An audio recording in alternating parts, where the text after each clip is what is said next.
쯤의 내용을 함께 잠깐 살펴보면서 기도하려고 합니다. 오늘 이 민수기를 시작하면서 하나님께서 모세에게 백성들을 계수하라 그렇게 말씀합니다. 자, 그런데 이 계수 숫자를 세는 거지요. 우리가 숫자 세는 방법이 분명히 있습니다. 여러 가지 목적과 이유가 있겠죠. 그런데 하나님도 계수를 한다는 것입니다. 그런데 이 하나님의 계수에 오늘 민수기를 통해서 우리가 깨달아야 될 네 가지 의미가 있다는 것이죠.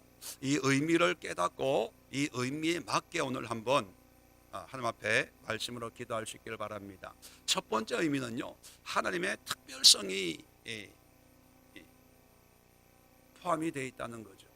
무슨 뜻이냐 하면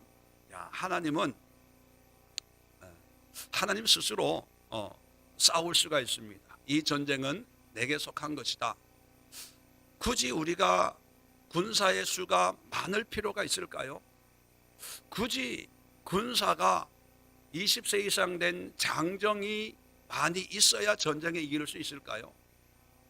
굳이 60만 명이나 되는 그런 숫자가 있어야 가나안 땅에 들어가서 그 땅을 점령할 수 있을까요? 우리가 잘 아는 것처럼 기드온의 300명 용사로 수만 명을 이긴 걸 기억하지 않습니까? 또 우리가 알듯이 모세가 손을 들어 기도할 때 여호수아가 전쟁에 이기고 손을 내리면 패하고, 그러면서 여호와 니시 승리의 하나님이다, 이런 사건을 우리가 기억하고 있습니다. 그렇다면 전쟁은 하나님께 속한 것이고 하나님이 하시면 전부 다 될 일인데 왜 계수를 해야 될까요? 그 이유는 단 한 가지입니다. 하나님의 역사는 누구를 필요로 한다? 나를 필요로 한다는 거예요. 우리를 필요로 한다는 거예요. 하나님이 할 수 없어서 이스라엘 백성을 장정을 계수하라는 것이 아니라 하나님 혼자도 하실 수가 있지만 하나님의 특별성이 뭐냐 하면 하나님 혼자는 안 하신다는 거예요.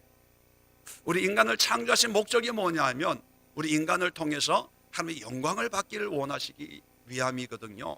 그렇다면 하나님은 반드시 우리 인간, 하나님의 피조물인 하나님의 백성들, 하나님의 자녀들을 통해서 역사한다고 할 때, 그렇다면 우리가 어떤 기도를 해야 됩니까? 2019년을 시작하면서 수많은 하나님의 일들이 있습니다.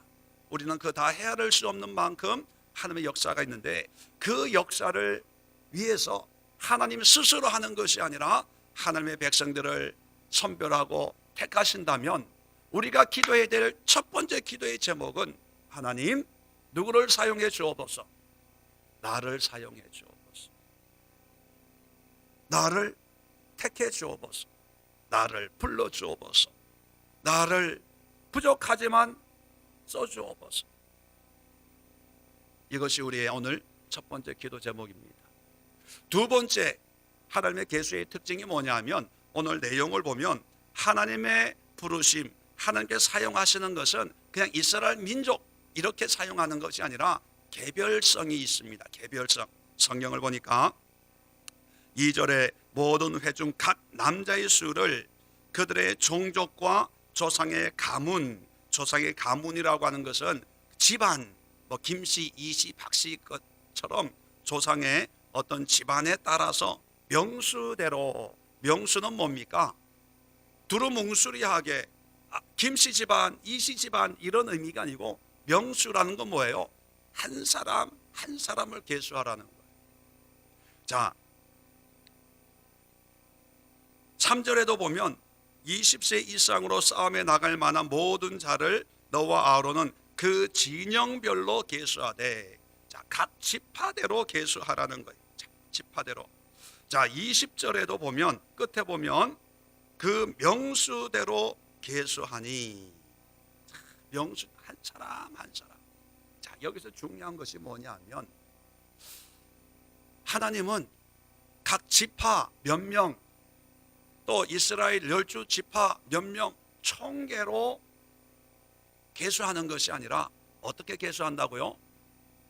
아무개, 이금실, 김금률, 원정몸, 이미영, 오해이 한 사람 한 사람 명수대로 계수한다는 것. 이게 참 놀라운 것입니다. 구약 성경에 다윗도 인구 조사를 했던 적이 있어요. 그런데 다윗이 인구 조사하고 그 결과가 어떻게 됐나요? 하나님이 기뻐하셨어요? 진노하셨어요? 왜 진노했습니까? 이유는 단 하나예요. 명수대로 계수하지 않고 뭉뚱그려서 계수한 거예요. 그 의미가 뭐냐면 이스라엘의 전쟁에 나가서 싸울 만한 군사가 몇 명이냐 이걸 알려고 계수한 거예요. 자, 토탈을 알려고 계수한 거예요. 야, 우리의 군대는 뭐 30만, 50만. 야, 대단하다. 우리나라가 정말로 많이 부흥이 됐네. 성장했네. 이제는 뭔가 싸울 자신이 있어. 이거 하려고 계수한 거예요. 그래서 하나님이 화를 내신 거예요. 그런데 하나님의 계수는 뭐냐면 밖에 있는 사람 들어오세요. 문 밖에 기다리지 마시고 들어오세요. 예, 괜찮아요. 근데 하나님의 계수는 뭐냐면 뭉뚱그려 가지고 무슨 지파 몇 명, 몇십만 명, 뭐 무슨 지파 몇만 명 이걸 알려고 토탈 60만 명 이걸 알려고 계수하는 게 절대로 아니고요. 한 사람 이 시 가문에 가족이 몇 명인데 그 가운데 20세 이상 된 남자가 몇 명, 또 박씨 집안에 누구 가문에 아무개 몇 명, 한 사람 명수대로 계수하는 거예요. 자, 그렇다면 그 의미는 뭡니까? 하나님은 우리를 전체 중에 하나로 봅니까? 한 사람이 모여서 전체라고 계수할까요? 네, 한 사람.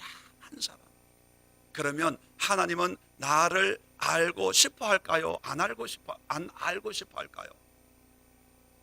그만큼 소중한 거예요. 목회하는 목회자들에게도요, 참 이게 위험한 생각이, 우리 교회는 1000명이 모여, 10,000명이 모여, 우리 교회 등록교인은 10만 명이야. 이거 참 위험한 생각입니다. 왜요? 하나님은 그렇게 알기를 원치 않아요. 10만 명이 모이든지 뭐 100만 명이 모이든지 10명이 모이든지 간에 그 전체 숫자는 상관하지 않고 뭐에 관심이 있냐면 명수대로예요. 명수대로 한 사람 한 사람을 알기를 원해요. 그렇다면 여러분, 두 번째 기도 제목은 뭡니까? 하나님을 알기를 원합니다. 주여, 내가 여기 있사오니 나에게 임하소서.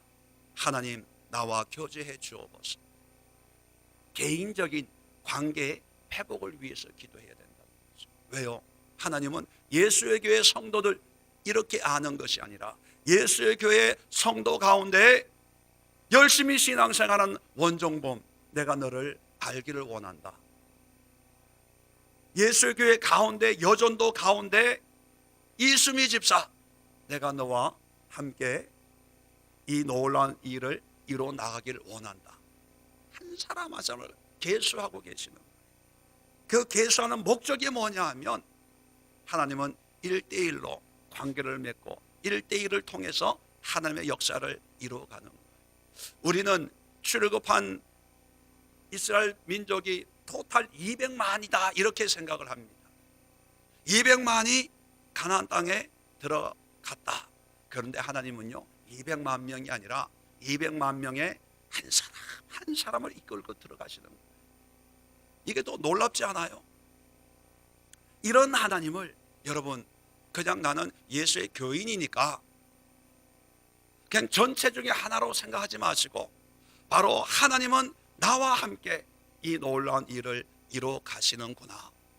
나와 같은 사람이 모여서 예수의 교회가 되고, 나와 같은 사람들이 모여서 한국교회가 이루어지고, 나와 같은 사람들이 모여서 이 시대에 하나님의 역사를 이루어 가시는 그런 하나님이시구나.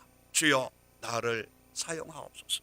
주여, 나에게 더 큰 은혜를 주옵소서. 1대1의 아주 친밀한 머리털까지 세심받으신 하나님의 그런 은혜를 함께 누릴 수 있도록 간절한 그런 기도를 해야 될 필요가 있다는 것이죠.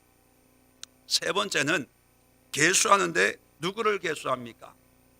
20세 이상 된 남자예요. 왜 20세 이상 된 남자를 계수하라고요? 3절에 보니까 싸움에 나갈 만한 모든 자를 계수하래요. 싸움에 나간다는 것은 전쟁이 있다는 거죠. 자, 그렇다면 자, 가나안 땅에 들어가는데 젖과 꿀이 흐르는 가나안 땅이에요. 그 땅에는 무슨 일이 일어날 것이다. 무슨 일이 일어날 것이다? 전쟁이 있다는 거예요. 가나안 땅에 들어가서 전쟁을 했어요. 그 가나안 땅은 젖과 꿀이 흐르는 땅. 어떤 면에서 영적으로는 어떤 구원의 삶을 얘기해요. 은혜의 삶을 얘기해요. 하나님이 함께 하시는, 하나님의 임재 가운데 있는 그런 삶을 의미해요. 그런데 그 삶이 곧 어떤 모습의 삶이다. 구체적으로 뭐를 해야 되는 삶이다. 싸워야 되는 삶이에요. 싸워야 되는 삶. 여러분, 은혜 받으면 문제가 없을까요? 하나님의 축복 받으면 문제가 없을까요? 아니에요. 하나님이 원하는 사람은 뭐냐면 전쟁에 나가 싸울 사람이에요. 물론 하나님이 모든 전쟁을 친히 할 수도 있어요. 근데 그 전쟁을 누가 하기를 원하세요? 내가 하기를 원하는 거예요. 내가 부족하고 연약하고 하지만 지식도 없고 경험도 없지만 내가 나가 싸우면 이기게 하시는 분은 누구라고요? 하나님이에요. 이 원리를 안다면 내 능력으로 싸우는 것이 아니라 믿음으로 그냥 문제 속에 들어가는 거예요. 환난 속에 들어가는 거예요. 어려움 속에 들어가는 거예요. 내 눈에는 홍해가 물이 철철철, 홍해가 아니죠. 자꾸 왜 홍해라 그러지? 요단강이 물이 철철 넘쳐도 말씀을 가지고 그냥 가는 거예요. 누가 갈라지게 합니까? 하나님이요. 내 눈에는 여리고성이 든든하게 있어도 그냥 말씀을 가지고 도는 거예요. 돌다가 내가 돌더라도 그냥 도는 거예요. 말씀에 순종해서. 그럼 무너뜨리는 분은 누구라고요? 하나님. 하나님이 원하시는 것은요, 영적인 전쟁을 하는 용사를 원하시는 거예요. 우리는 은혜 받으면 아무 문제 없는 상태가 되리라는 환상을 가지고 있어요. 그러다가 문제가 생기면 아이고 큰일 났네, 큰일 났네. 내가 잘못해서 그러나, 죄가 있어서 그러나, 기도를 안 했어서 그러나, 전번에 목사님 말씀에 순종 안 했다면 이 나쁜 일이 생겼네, 앞으로는 순종해야지. 이거는 믿음이 아니에요. 정말 믿음의 삶이란 어떤 문제가 생겼을 때 그 문제를 믿음으로 영적으로 싸워나가서 하나님의 이기게 하심을 드러내는 그런 용사가 믿음의 용사입니다. 그렇다면 세 번째 기도 제목은 뭡니까? 주여 나를 뭐로 만들어 주세요? 믿음의 용사로 만들어 주세요. 전쟁에, 어떤 전쟁에 나가더라도 싸워서 하나님의 승리를 드러낼 수 있는 용사가 되게 해주세요. 이게 세 번째 기도 제목입니다. 네 번째 의미는요, 여러분, 계수한다는 것은, 그리고 각 지파별로 아주 자세하게 계수를 해요. 계수를 하면 문제가 하나 생깁니다. 숫자는, 기록은 남거든요. 자, 우리가 재정을 비유로 들면 아마 이해가 바를 거예요. 재정을 계수하지 않고 그냥 들어오는 대로 쓰고 없으면 안 쓰고 하면은 나중에 1년 결산을 하면 얼마나 들어왔는지, 얼마나 적자가 났는지 몰라요. 왜? 계수를 안 하니까 그냥 하루하루 은혜로 사는 거예요. 그런데 계수를 하면 나중에 흑자인지 적자인지 알 수가 있잖아요. 그러니까 재정을 잘 관리하는 목적은 뭡니까? 적자 안 나게, 흑자가 돼서 풍성한 재정을 위해서 그 숫자를 아주 회계를 잘 하는 거죠. 하나님도요, 광야입니다. 그리고 가나안 땅에 들어가는데 전쟁을 해야 되거든요. 저 같으면 계수를 안 할 것 같아요. 왜냐하면 괜히 계수했다가 만약에 사람들이 많이 죽고 병들고 전쟁에서 패해서 뭐 장애가 있고 이러면 숫자가 분명히 말해주잖아요. 그러니까 숫자가 많아지면 좋지만 혹시 줄어들면 이 사람들이, 당시 사람들은 자식이 많은 것이 하나님의 축복이라고 여겼으니까 숫자가 많아지면 하나님의 축복이고 숫자가 없으면 우리는 망했다, 실패했다, 쏘갔다 이렇게 생각할 수 있는 사람들이니까 괜히 숫자 기록해라, 계수해라 했다가 나중에 결산할 때 아이고 우리 손해났는데요, 많이 죽었는데요, 인구 줄었는데 이러면 문제가 될 소지가 있잖아요. 그래서 저 같은 경우에는 안 할 것 같아요. 그런데 하나님은 하셨어요. 한 이유가 뭐냐면 확인해 보라는 거예요. 시작할 때 출애굽을 해서 시내산에서 성막 만들고 이제 가나안에 들어가기 바로 직전이거든요. 출애굽한 사람들의 수를 계수합니다. 그러다가 26장 민수기 26장에 가면 이제 40년이 광야 생활을 한 뒤에 다시 계수를 해요. 근데 차이가 있을까요, 없을까요? 거의 없어요. 장정이 60만. 그건 뭐냐면 보세요. 광야에서 얼마나 불순종했습니까? 그리고 여호수아 갈렙 외에는 가나안 땅에 들어갈 수 있는 사람이 없어요. 모세까지. 그 얘기는 뭐냐면 광야에서 다 거의 대부분이 아버지, 삼촌, 형, 오빠들이 다 죽어야 돼. 20세 이상 된 사람 다 죽어야 돼요. 그러니까 40년 동안 물론 태어나는 아이들도 있지만 거의 매일매일 장례 치르기가 바빠요. 그럴 때 장례 치를 때 이스라엘 사람들은 어떤 생각을 했을까요? 사랑하는 사람들이, 지도자들이, 부모님들이 돌아가시니까 과연 가나안에 들어갈 수 있을까 염려하고 걱정하고 결국은 모세까지 못 들어가요. 그런데 나중에 계수해 보니까 하나도 어긋남이 없. 하나님께서 다 채워주시더라는 거예요. 이게 뭐냐 하면 하나님의 약속에는 어김이 없다는 거예요. 하나님의 언약의 확실성이라는 거예요. 내 눈에는 지금 안 되는 것 같고 내 눈에는 손해보는 것 같고 내 환경적으로는 슬프고 비통한 그런 환경이지만 나중에 결과를 보면 처음에 말씀하신 하나님의 은혜 그대로 하나님이 채워주신다는 거죠. 다시 말하면 손해볼 게 없는 거예요.